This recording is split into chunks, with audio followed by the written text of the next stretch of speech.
In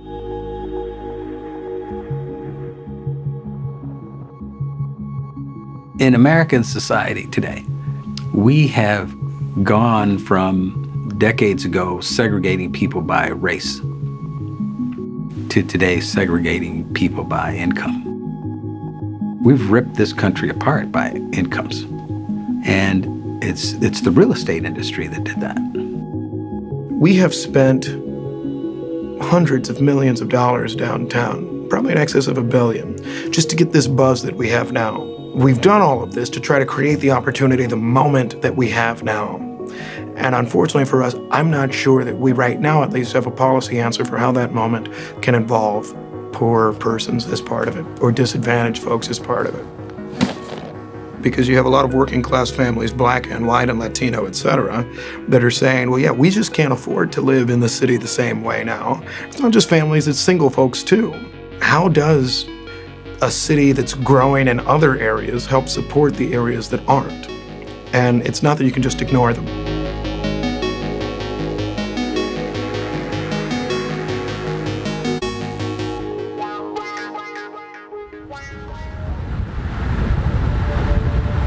The further you get downtown, the more expensive it's gonna be.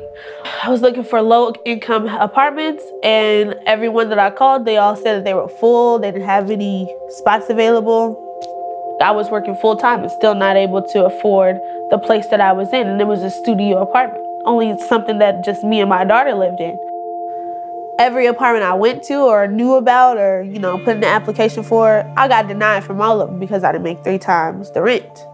We'll probably actually lose some of our lower income population. It's going to move to suburban communities. Some suburban communities that have more affordable housing, maybe have schools that are close to said housing. And it's not good for the worker who's out there traveling longer distances to get to and from work. I had to walk down to the bus stop. Then I would go to work that shift. Then I would actually have to get dressed in the bathroom to make it to my next job in time. To the employer, what it means is, yes, less access to a socioeconomically diverse workforce, fundamentally less access to workers, higher labor costs, and, at some point that has an effect on your bottom line. And so you see this strain on everyone. And then you have a city that is slowly decaying, kind of from the inside out.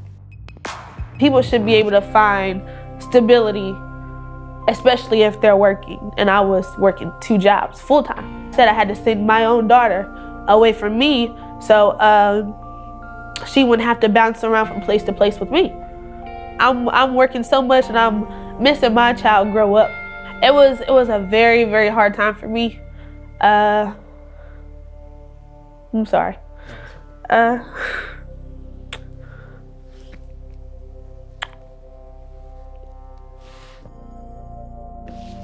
There's no way I should work all day and still not be able to afford a studio apartment. Studio apartments are cheap. It shouldn't cost this much. Let's take a half step back and kind of look at a definition of affordable housing. It's 50 and 60% of what they call HUD-defined Jackson County, Missouri, median income. 30% of that median income can be spent on housing. Anything above that is not affordable.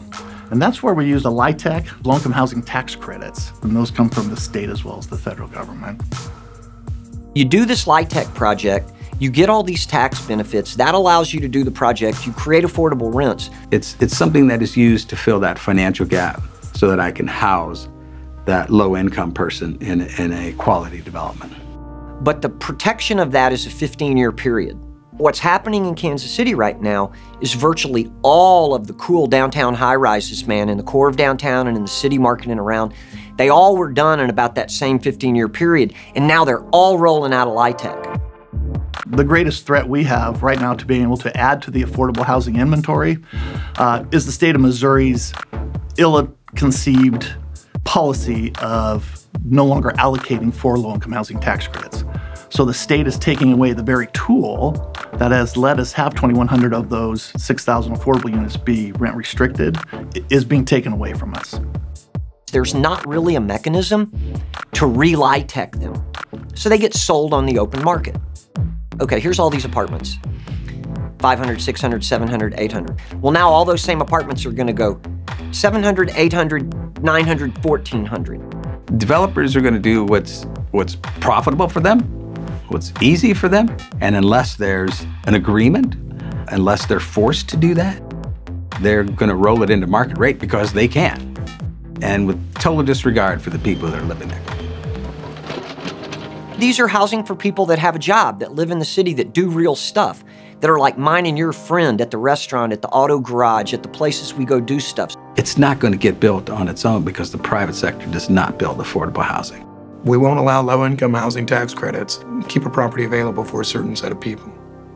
And then they're moving somewhere else, they're losing a job, and you continue to create this trend in society of folks that don't have the opportunity to make it. We, as a community, the city, the civic community, philanthropic business, back in 2000 commissioned a framework, a strategic master plan for downtown. It looked at housing mix, it looked at where should we be doing housing back then because we were kind of a starter housing market. The plan that we worked, in some ways as a community, we were so successful in implementing it, it's kind of done. And now we're a very different looking place than we were in 2000, 2002. We need a strategic master plan 2.0. We need income restricted units for those individuals who, are just getting, back into having their own place. We need the luxury end as well. We need to be able to attract those empty nesters or those CEOs who would like to live, hopefully, where they have their company and their employees.